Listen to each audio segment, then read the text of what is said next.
महाराष्ट्रात ज्या पद्धतीनं नासवला सडवला गेलाय आणि ती जी आत्ताची स्थिती आहे, हे तर कल्पनेच्या पलीकडचं आहे, की अरे असा महाराष्ट्र. म्हणजे आपण उत्तर प्रदेश, बिहारला आपण हसायचो, नावं ठेवायचो. आपली त्यांच्यापेक्षा जास्त वाईट स्थिती आहे आज. खरंय. करप्शनच्या बद्दल आपण त्यांना बोलायचो. आज काय करप्शन आहे आपल्याकडं? म्हणजे 6,000 कोटीच्या प्रोजेक्टची जर कॉस्ट 9,000 कोटी दाखवून 3,000 कोटी एकेका प्रोजेक्टमधनं जर खाल्ले जात असतील,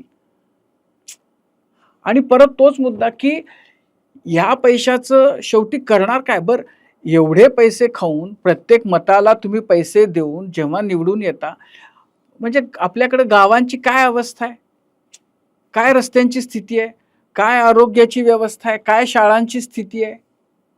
आणि सगळेजण असे मग म्हणजे प्रचंड पैसे करायचे आणि फक्त पैसे टाकायचे आणि बाकी सगळ्यांनी लुबरेपणानं लाचार होऊन पैसे घेऊन गप्प बसायचं. या पद्धतीचा जो म्हणजे ज्याला राजमान्यता मिळाली आहे एक प्रकारे महाराष्ट्रात, त्यानं महाराष्ट्राचं इतकं अपरिमित नुकसान झालंय.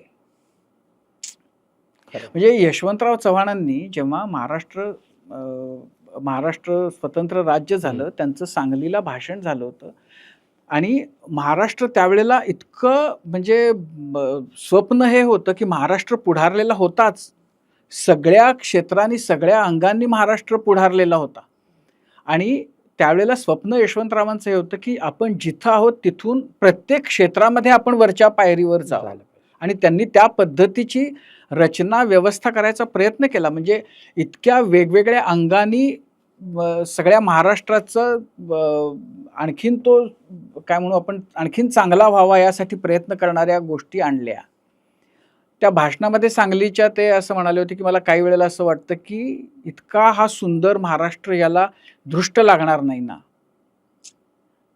आता दिसतंय असं, की त्याला दृष्ट लागली का आपणच आपण होऊन जाऊन गटारीत तोंड घालून स्वतःच्या तोंडाला काळं फासून घेतलं, असा प्रश्न वाटावा अशी स्थिती आहे आज. खरंय.